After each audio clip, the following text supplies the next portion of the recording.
Muito bem, estou de volta aqui com a nossa doutora Hanna Crispim, essa super advogada, especialista em imigração, especialista em família também, e hoje nós temos assuntos muito importantes para serem tratados aqui nesse vídeo de hoje. Tudo bem, doutora? Tudo bom, Marcelo, e você? Eu melhor agora, porque quando eu converso com a senhora, eu aprendo demais aqui, né? A gente realmente acha que sabe muita coisa em relação à imigração, quando conversa com o advogado, descobre que não sabe nada. Não é assim, não. Doutora Hanna Crispim, eu queria entender mais. Eu sei que tem muitos brasileiros, né? Imigrantes em geral, mas a gente sempre puxa para o nosso lado, a nossa comunidade brasileira. Eu sei que tem muitos que vêm pelo México e aí pagam lá, aquele esqueminha lá, né? Conhecido, coiote, etc. E aí, quando chega aqui nos Estados Unidos, buscam de alguma maneira entrar no processo de asilo. Existe possibilidade de legalização através desse programa? Bom, existe a possibilidade da pessoa aplicar para o asilo, mas o que é importante as pessoas entenderem é que não é qualquer pessoa que tem como comprovar todos os requerimentos que são necessários para que você tenha um pedido de asilo aprovado. Uma coisa é você entrar com uma aplicação de asilo, uma coisa é você até, se for o caso, receber uma autorização de trabalho, mas isso não quer dizer que o seu pedido de asilo foi aprovado. Dependendo da maneira que está o seu processo de imigração, ou você vai entrar com a aplicação de asilo na Corte de Imigração, diretamente com o juiz, ou com a imigração. Isso são dois órgãos separados, Marcelo. Uhum. De qualquer maneira, você vai ter uma audiência final com o juiz ou uma entrevista com o oficial de imigração para que seja determinado se a sua aplicação vai ser aprovada ou não.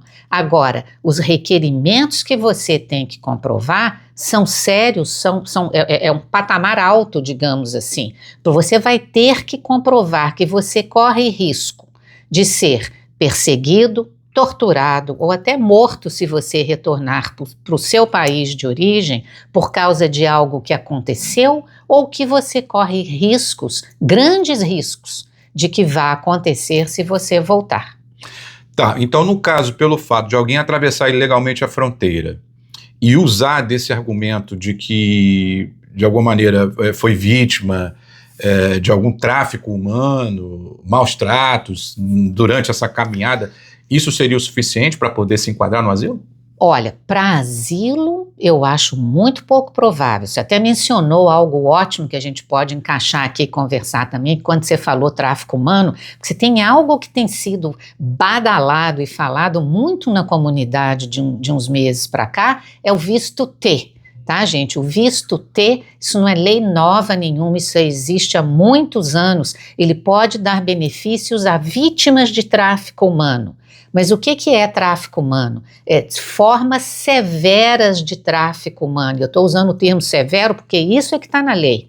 Ou a pessoa foi traficada para dentro do país para trabalho, tá? Ou foi tráfico para sexo, para prostituição, tá? Então, por exemplo, o fato de você ter pago um coiote para te trazer para cá, isso não é vítima de tráfico. Na realidade, você pagou para a pessoa de livre, espontânea vontade para a pessoa te trazer. Então, se você no meio do caminho demorou a sua trajetória, porque você ficou parado aí 2, 3 dias num local, isso não é vítima de tráfico não, e infelizmente é outra coisa perigosa que está acontecendo, é um número grande de pessoas que estão entrando com essas aplicações e acreditando que o fato de terem um recibo da imigração ou uma autorização de trabalho, que o caso já está resolvido. Então tem muita gente utilizando o visto T, que é especificamente para tráfico humano. Para vítimas de tráfico humano em 2 categorias somente, tá? Ok, então vamos reforçar aqui. Quais seriam essas categorias, então? A categoria que a pessoa foi vítima de tráfico humano para trabalho, quer dizer, trabalhou, não é trabalhou e meu patrão não me pagou. Trabalhou forçado, né? Trabalhou uma carga horária excessiva. Uma carga horária excessiva, ou o patrão segurou a documentação da pessoa, o passaporte, passaporte,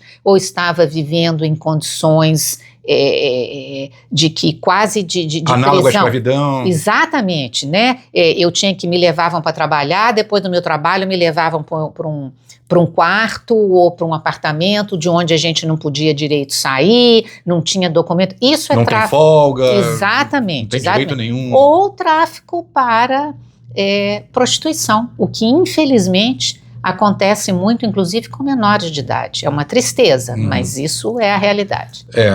Então, no caso, simplesmente pelo fato de atravessar ilegalmente, pagando o coiote, e alegar que houve ali, né, quem sabe, porque a gente sabe também que muitos acabou sofrendo com violência desses coiotes, né? Sim, isso poderia, de alguma maneira, ajudar? Aí, Marcelo, nós temos que analisar aquele o famoso caso a caso, para entender qual foi a seriedade do abuso ou da agressão que a pessoa sofreu, para determinar se ela poderia se qualificar como vítima de tráfico humano e poder entrar com a aplicação do visto T. Porque também teria a violência contra esse imigrante também, né? Aí já seria um outro visto? Claro, né? Sim. Se ela sofreu violência, e vamos ver também se consegue se identificar quem foi o agressor. Tá. E quanto a prazos, doutora? Por exemplo, muita gente também que já está aqui além da permanência, ou já está aqui há muito tempo, e aí descobriu, né, que existem lugares em que ela pode aplicar, né, serviços que são oferecidos,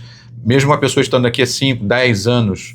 Nesses casos, haveria alguma possibilidade? Ou tem que ter um prazo ali mínimo para a pessoa entrar com o processo? Não, nós temos que saber quando que a agressão aconteceu, quando que o crime aconteceu, para determinar se a pessoa ainda pode se qualificar. O que fica difícil, por exemplo, a pessoa está aqui há 10 anos, né? E, de repente, vai entrar, depois de 10 anos nos Estados Unidos, com uma aplicação de asilo, depois de já ter ficado tantos anos aqui, sendo que não houve nenhuma mudança significativa, por exemplo, na situação do país, né? Porque existem casos onde a pessoa pode argumentar, alguém que é da Ucrânia, que de repente teve que pedir asilo porque não tem como voltar para a Ucrânia por causa da situação ou porque era contra o governo, mas se não existe uma mudança substancial no país, fica muito complicado você pedir asilo depois de tantos anos aqui. Para brasileiro é mais difícil por conta...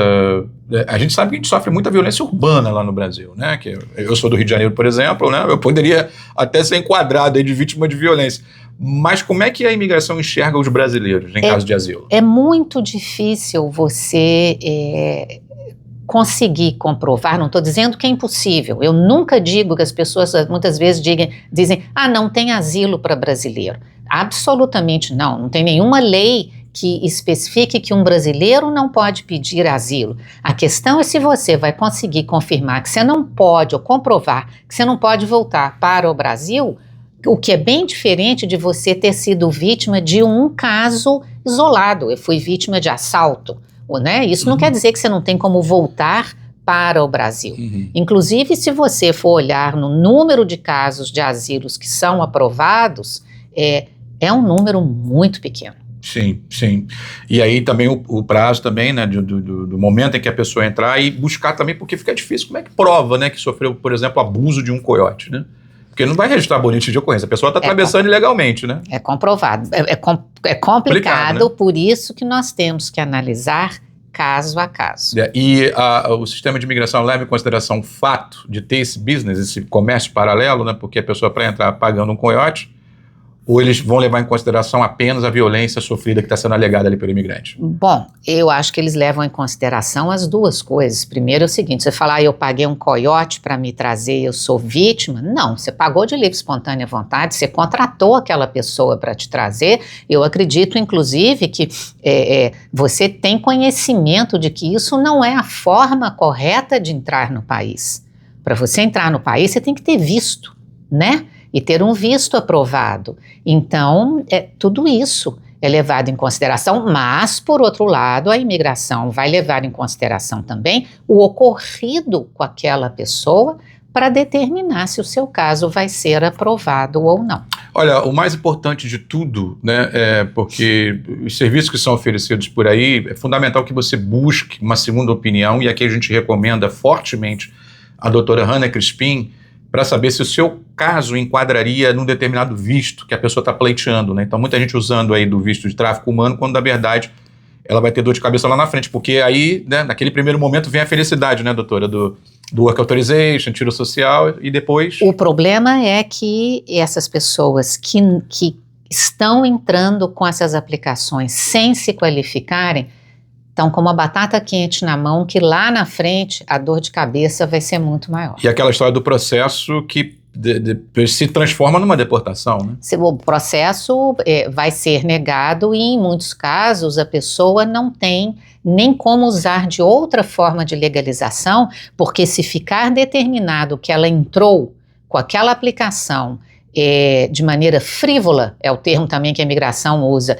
simplesmente para obter um benefício imigratório, mesmo que temporário, ela não consegue se legalizar de outra forma depois. É isso. Então, para saber se realmente você tem possibilidade de se legalizar aqui nesse país através do visto correto, né, do benefício que realmente existe, mas a pessoa tem que se encaixar nos requerimentos, você tem que entrar em contato com a doutora Hanna Crispim, está aqui já há anos e anos trabalhando nessa pauta imigratória. Doutora Hanna Crispim, obrigado pela sua participação. Eu que agradeço. Até a próxima. Muito bem. E o telefone do escritório vai ficar fixado aqui no comentário desse vídeo também. Você pode acompanhar a doutora Hanna Crispim no @CrispinLaw pelo Instagram, nas redes sociais e, claro, reforçar para você deixar o seu like nesse vídeo, comentar, compartilhar e também se inscrever aqui no canal do Benevides.